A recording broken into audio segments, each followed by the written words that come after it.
Hello everyone, this is Arushi and welcome back to my channel Learning Hankers. The topic for today's lecture is continents of the world.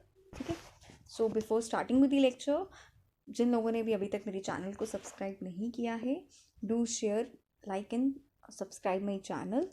Let's start with the video.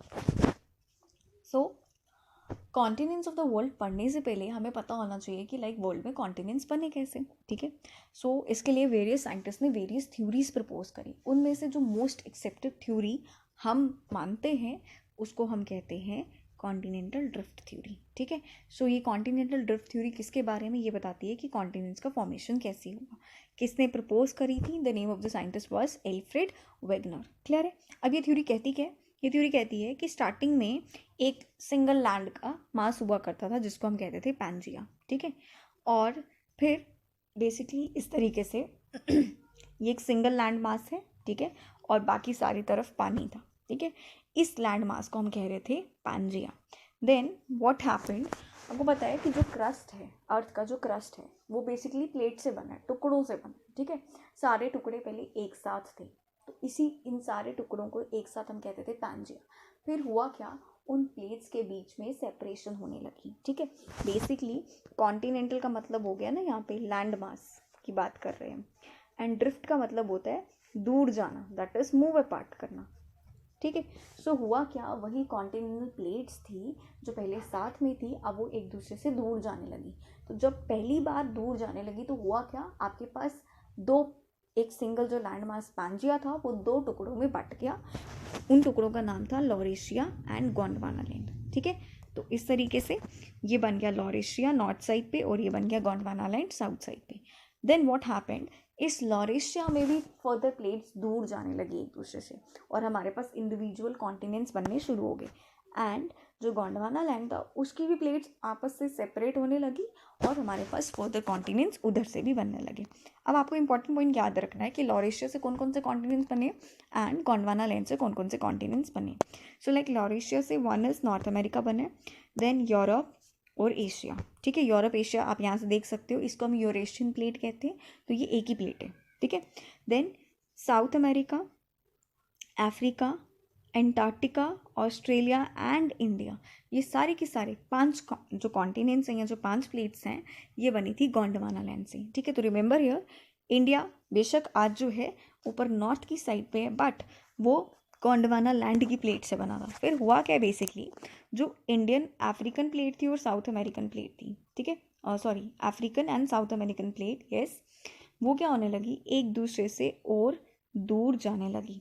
जो north American plate थी और जो Eurasian plate थी ये भी एक दूसरे से दूर जाने लगी. And important point, this Antarctic plate and Australian plate ये भी सेपरेट हो गया. तो ये आ गया एंटार्क्टिका आज का, Australia, south America, Africa, this north America and European Asia या यूरेशियन वाली प्लेट. अब इंडिया का क्या हुआ, इंडियन प्लेट का. So here is this Indian plate. Indian plate ने क्या करा, इंडियन प्लेट ने अपवर्ड मूवमेंट शुरू कर दी टूवर्ड्स द एशियन प्लेट. ठीक है, सो आप यहाँ से देख सकते हो. एंड फाइनली क्या हुआ, जो इंडियन प्लेट थी वो एशियन प्लेट के साथ कोलाइड कर गई और उस जगह पे आज हमारे पास हिमालयाज हैं. ठीक है, तो वहाँ पे वो प्रेजेंट डे हिमालयाज बन गए. सो आज आप देख सकते हो ये इंडियन और एशियन प्लेट एक ही है, एक साथ है, फ्यूज हो गई हैं बेसिकली. तो this is how the continents of the world are formed. ठीक है, the next is, this is the present day location of the various continents. This line is the equator, this is the tropic of Capricorn and this is the tropic of Cancer. ठीक है, सो आप यहाँ पे देख सकते हो आज हमारे पास वेरियस कॉन्टिनेंट्स की लोकेशन क्या क्या है. ठीक है, so on the basis of latitudes हम पहले कॉन्टिनेंट्स की लोकेशन पढ़ते हैं. क्लियर, जो हमारा एशियन कॉन्टिनेंट है वो इक्वेटर से, ठीक है, एशियन कॉन्टिनेंट की अगर हम बात करें सो वो equator and Tropic of Cancer and Arctic Circle, ये तीन लाइंस एशियन कॉन्टिनेंट से पास करती हैं. ठीक है, the next comes the European continent. European continent से सिर्फ एक ही लाइन है which is the Arctic circle. ठीक है, सो ये लाइन पास कर रही है. एंड नॉर्थ अमेरिकन कॉन्टिनेंट की बात करें तो इससे दो लाइंस पास कर रही हैं, one is the Arctic Circle and another is the Tropic of Cancer. ठीक है, सो ये दो लाइंस ही पास कर रही हैं किधर से, through the North America. Then next comes the South America. तो साउथ अमेरिका से 2 लाइन्स पास कर रही हैं, one is equator and another is Tropic of Capricorn. Australia से एक ही लाइन पास कर रही है which is the Tropic of Capricorn. And important point to note here is जो हमारी 3 मेजर लाइन्स हैं या 3 मेजर जो लैटिट्यूड्स हैं, that is equator, Tropic of Cancer, Tropic of Capricorn, वो सारी की सारी किधर से पास कर रही है? Africa. So Africa is the only continent through which all the 3 major latitudes passes through. ठीक है, क्लियर है? सो नीचे एंटार्क्टिका आइलैंड भी है, तो उससे ये नीचे की तरफ, ठीक है, इससे एंटार्क्टिक सर्कल जो है वो पास कर रहे हैं। सो आई होप आपको लैटिट्यूड्स के बेसिस पे पहले कॉन्टिनेंट्स की पोजीशन समझ में आई। सो यहाँ से हमें ये पता चलता है कि ये जो इक्वेटोरियल लाइन है, दैट इज दिस,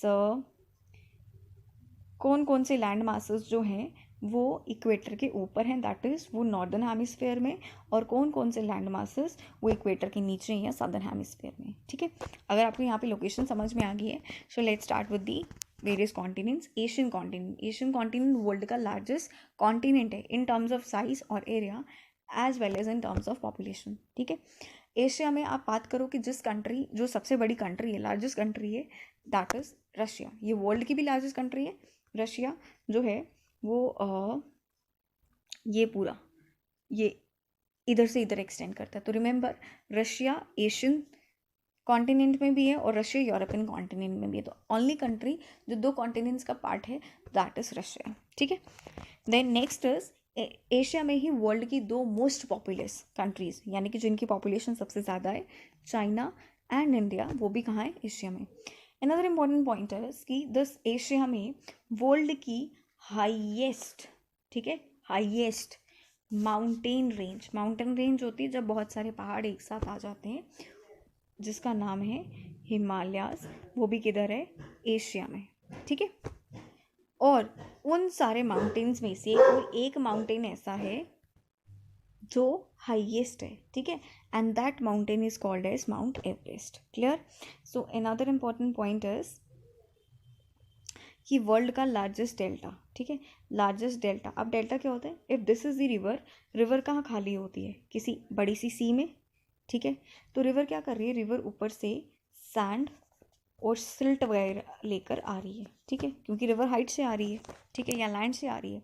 तो रिवर क्या करती है? सी के माउथ पर, ठीक है, सी का माउथ दैट इज़ ये वाला जो पार्ट है जहाँ पे रिवर सी में खुलती है, वहाँ पे बहुत सारा जो है सैंड सिल्ट डिपॉजिट करती है। उसी से हमारे पास डेल्टा बनता है। ठीक है, सो वर्ल्ड का जो सबसे बड़ा डेल्टा है, that is the Sundarban delta, जो बेसिकली गंगा एंड ब्रह्मपुत्रा का डेल्टा है। ठीक है, सो आई होप ये पॉइंट सारे क्लियर हो गए हो about Asia. So next continent is Africa. So Africa is the second largest continent. ठीक है, अफ्रीका को हम डार्क कॉन्टिनेंट कहते हैं। ठीक है, अब डार्क कॉन्टिनेंट क्यों कहते हैं? बिकॉज हम कई सारे सालों तक लोगों को, किसी को भी नहीं पता था लाइक कि अफ्रीका नाम का कोई कॉन्टिनेंट भी है।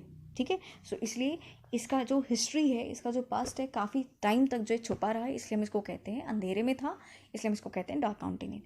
देन अफ्रीका की इंपॉर्टेंट पॉइंट क्या है कि अफ्रीका में वर्ल्ड की लॉन्गेस्ट, सबसे लंबी नदी जो है, दैट इज़ रिवर नाइल, वो बहती है। वर्ल्ड का जो सबसे बड़ा लार्जेस्ट हॉट डेजर्ट है, सहारा, वो भी अफ्रीका में है। एंड वर्ल्ड का जो हॉटेस्ट प्लेस है, सबसे गर्म इलाका, दैट इज़ इथोपिया, वो भी सारा का सारा अफ्रीका में ही प्रेजेंट है। ठीक है, सो नेक्स्ट इज नॉर्थ अमेरिका। अब नॉर्थ अमेरिका क्या है? नॉर्थ अमेरिका को हम न्यू वर्ल्ड कहते हैं। ठीक है, नया ज़माना। क्लियर? सो नया वर्ल्ड। क्लियर? अब नॉर्थ अमेरिका का जो नाम है वो किसने दिया था? अमेरिको एक्सप्लोरर थे, उनके नाम पे नॉर्थ अमेरिका का नाम पड़ गया था North America. Then important point about North America is, North America में वर्ल्ड की लार्जेस्ट फ्रेश वाटर लेक, यानी कि मीठे पानी की जो सबसे बड़ी झील है, वो वर्ल्ड नॉर्थ अमेरिका में है। एंड उसका नाम क्या है? Lake superior.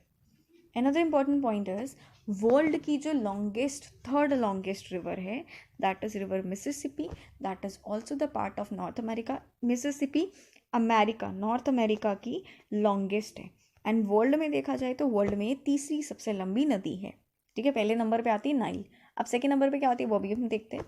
Another is south America. तो साउथ अमेरिका में वर्ल्ड की सेकंड लॉन्गेस्ट रिवर है जिसको बोलते हैं अमेजोन। तो अमेजोन फर्स्ट नंबर पे, नाइल लेंथ वाइज देखा जाए लंबाई के बेसिस पे, second number is Amazon, third number is Mississippi. ठीक है, अब अमेजोन के लिए कंफ्यूज हो जाते हो कई बार बच्चे कि जो अमेजोन है वो लॉन्गेस्ट है, लार्जेस्ट है, कई बार कंफ्यूजन होती है। तो बेसिकली आपको याद रखना है अमेजोन वर्ल्ड में लेंथ वाइज देखा जाए लॉन्गेस्ट नंबर पे 2 है, बट अगर आप इसका लार्जेस्ट देखा जाओ, मतलब लार्जेस्ट का मीनिंग होता है कि उसमें वॉल्यूम, वाटर का वॉल्यूम कितना है, कितना पानी स्टोर हो सकता है, कितना पानी है उसमें। तो वर्ल्ड की जो लार्जेस्ट रिवर है ना, that is river Amazon. That means longest river चाहे लंबी होगी लेकिन उसमें अगर हम देखें कि कितना पानी है, पानी कम है as compare to the Amazon. Amazon का पानी जो है वो बहुत ज़्यादा है, इसलिए हम अमेजोन को वर्ल्ड की लार्जेस्ट रिवर कहते हैं। वर्ल्ड की लॉन्गेस्ट रिवर इज नाइल। ठीक है, अनदर फीचर इज कि साउथ अमेरिका में वर्ल्ड के हाईएस्ट, सबसे ऊंचे झरने, वाटरफॉल्स भी हैं जिसका नाम है एंजल फॉल्स। ठीक है, और वर्ल्ड में जितने भी वॉल्केनोज है ना, उनमें से हाईएस्ट वॉल्केनोज भी हमें साउथ अमेरिका में ही मिलेंगे, and one of such volcano is mount Cotopaxi. Clear? So next is largest coffee producer of the world, जो ब्राज़ील है, that is also a part of South America. Next point is कि world की highest lake. अब ध्यान देना कि यहाँ पे हाईएस्ट पूछा है, ये नहीं पूछा कि बड़ी है छोटी है, ये पूछा कि सबसे ऊंचाई पे जो लेक प्रेजेंट है वर्ल्ड में, that is which lake. So answer is lake Titicaca. ठीक है, अनदर इंपॉर्टेंट पॉइंट इज, इसने कहा है आफ्टर हिमालयाज, ठीक है, आफ्टर हिमालयाज एंडीज, ठीक है, Andes forms the second highest mountain range of the world. मैंने आपको बोला था कि वर्ल्ड की जो सबसे ऊंचे वाले पहाड़ हमें जहाँ मिलते हैं वो हमें हिमालयाज में मिलते हैं, और हिमालयाज में ही हमें माउंट एवरेस्ट मिलता है। ठीक है, और हिमालयाज के बाद जो माउंटेन्स की कतार सबसे लंबी है, ठीक है, इनकी माउंटेन हिमालय से थोड़ी सी कम हाइट है, so that mountain range is Andes. And Andes के बारे में एक और इम्पॉर्टेंट पॉइंट क्या है कि एंडीज ना वर्ल्ड की लॉन्गेस्ट माउंटेन रेंज है। मतलब एंडीज के पहाड़ बहुत दूर तक फैले हैं, ऐसे इस तरीके से बहुत सारे पहाड़ हैं। हिमालयस को अगर आप कंपेयर करोगे ना, हिमालयास की लेंथ इतनी ज़्यादा नहीं है, हिमालयास की हाइट ज़्यादा है पहाड़ों की, लेकिन ये कम एरिया में ही फैले हैं। लेकिन एंडीज को देखा जाए तो ये ज़्यादा डिस्टेंस तक फैले हैं। So these are also the Andes are also the longest mountain range of the world. ठीक है, इस तरीके से मैप में आपको शो कर देती हूँ कि लाइक किस तरीके से माउंटेन्स हिमालयास हैं एंड किस तरीके से हमारे पास एंडीज है। ये साउथ अमेरिका है, तो एंडीज इस पॉइंट से लेके इस पॉइंट तक एक्सटेंड करते हैं। लेकिन अगर आप हिमालयास की बात करो तो हिमालयास सिर्फ इतने से हिस्से में ही एक्सटेंड करते हैं। तो हिमालयस हैं, ऊंचे पहाड़ हैं, बट कम हिस्से में एक्सटेंड कर रहे हैं, तो इसलिए ये लॉन्गेस्ट नहीं है। लॉन्गेस्ट माउंटेन रेंज जो है दैट इज एंडीज। ठीक है, सो next is Europe. So Europe में वर्ल्ड की सबसे छोटी कंट्री, पॉपुलेशन वाइज भी और एरिया वाइज भी, जिसका नाम है वेटिकन सिटी, वो लोकेटेड है। नेक्स्ट इज यूरोप में ही कंट्री आते हैं which is called as Finland. Finland को हम लैंड ऑफ 1000 लेक्स कहते हैं। एंड यूरोप की जो सबसे लंबी नदी है which is called as Volga. Volga basically Europe में जो रशियन वाला पार्ट है ना, तो ये उधर बहती है। ठीक है, तो ये रशियन रिवर है। सो लेकिन रशिया का कुछ हिस्सा यूरोप में भी आता है, सो इसलिए ये यूरोप की लॉन्गेस्ट रिवर है। क्लियर? Next is Antarctica. ठीक है, so Antarctica you can see here is, ये है एंटार्क्टिका। सो आपको यहाँ पे एंटार्क्टिका वाइट कलर में दिख रहा है। वाइट क्यों है? क्योंकि वहाँ बर्फ़ जमी है, सो इसलिए हम एंटार्क्टिका को क्या कहते हैं, एंटार्क्टिकल की हम टर्म्स यूज़ करते हैं वाइट कॉन्टिनेंट और फ्रोजन कॉन्टिनेंट। तो ये दोनों टर्म्स किसके लिए यूज़ हो रही है? एंटार्क्टिका के लिए। देन क्योंकि यहाँ बर्फ़ जमी है तो बाकी कॉन्टिनेंट्स के कंपैरिजन में या ओवरऑल देखा जाए तो एंटार्क्टिका जो है कोल्ड कॉन्टिनेंट है। ठीक है, last continent is Australia. So as you can see here, सभी कॉन्टिनेंट्स में जो सबसे छोटा वाला कॉन्टिनेंट है ना, दैट इज ऑस्ट्रेलिया। तो Australia is the smallest continent of the world. Another important point है, आप बाकी सारे कॉन्टिनेंट्स पे देख सकते हो, हर एक कॉन्टिनेंट किसी ना किसी पॉइंट पे किसी ना किसी लैंड मास के साथ कनेक्टेड है। दैट मीन्स वो चारों तरफ से पानी से सराउंडेड नहीं है। लाइक नॉर्थ अमेरिका और साउथ अमेरिका इस पे यहाँ से कनेक्टेड है, अफ्रीका और एशिया के बीच में इधर कनेक्शन है, ठीक है, यूरोप एंड एशिया के बीच में यहाँ कनेक्शन है। तो दैट मीन्स कोई भी ऐसा कॉन्टिनेंट नहीं है जो चारों तरफ से पानी से सराउंडेड है, ठीक है। But Australia is the only continent which is surrounded by water on all the sides, ठीक है। सो ऐसी एरिया को हम कहते हैं आइलैंड। सो ऑस्ट्रेलिया बेसिकली एक आइलैंड कॉन्टिनेंट है, ठीक है, स्मॉलेस्ट कॉन्टिनेंट हो गया। देन ऑस्ट्रेलिया की जो लॉन्गेस्ट रिवर है दैट इज रिवर मुरे, ठीक है। अनदर इम्पॉर्टेंट पॉइंट इज कि वर्ल्ड के जो लार्जेस्ट कोरल रीफ्स हैं, ठीक है, उनका नाम है Great Barrier Reef and that is also a part of Australia. Now what are reefs, what are corals? Corals basically के समुद्री जीव होते हैं, छोटे छोटे एनिमल्स हैं, समुद्र में रहते हैं, जो बेसिकली क्या करते हैं, कैल्शियम कार्बोनेट, जिसका जो बेसिकली चूना पत्थर, ठीक है, वो सिक्रीट करते हैं, रिलीज करते हैं, और उनसे क्या होता है, उनका घर बनता जाता है, ठीक है। अगर ये जो कैल्शियम कार्बोनेट का जो डिपोजिशन हो रहा है, इनको आप बहुत सारे सालों के बाद देखो, ठीक है, बहुत सारे लाइक थाउजेंड्स 100 ईयर्स के बाद देखो, तो क्या होगा, ओवर द ईयर्स बहुत सारा कैल्शियम कार्बोनेट डिपॉजिट हो गया होगा। सो हमें फाइनली क्या है, इस तरीके से मान लो ये ऑस्ट्रेलिया है, ठीक है, और आपको ना ऑस्ट्रेलिया के बिल्कुल इधर पे ऐसे लगेगा कि एक और लैंड मास भी बन गया है, ठीक है। ये लैंड मास नहीं, बेसिकली ये क्या है, जो नीचे कैल्शियम कार्बोनेट था वो डिपॉजिट होता जा रहा था लेयर बाय लेयर, ठीक है, इस तरीके से first layer, second layer, third layer, fourth layer, and finally ये ऊपर लैंड तक पहुंच गया। एंड आपको ऊपर से लगता है कि लाइक एक और लैंड मास बन गया है, बट बेसिकली ये क्या है, ये कैल्शियम कार्बोनेट की सिक्रीशंस है, कोरल्स की सिक्रीशन है। तो ऐसे ही एरिया को हम कहते हैं कोरल रीफ, क्लियर। एंड जो वर्ल्ड का लार्जेस्ट कोरल रीफ है that is the great Barrier reef which is the part of Australia, ठीक है। So here it is located, let me show you, ये ऑस्ट्रेलिया है, तो ऑस्ट्रेलिया का ये वाला पार्ट, ठीक है, यहाँ पे ग्रेट बैरियर रीफ प्रेजेंट है। सो आई होप आपको ये सारे पॉइंट्स अच्छे से क्लियर हो गए हो। एंड अगर आपको वीडियो अच्छी लगी है, so do share, like and subscribe my channel. Thank you so much.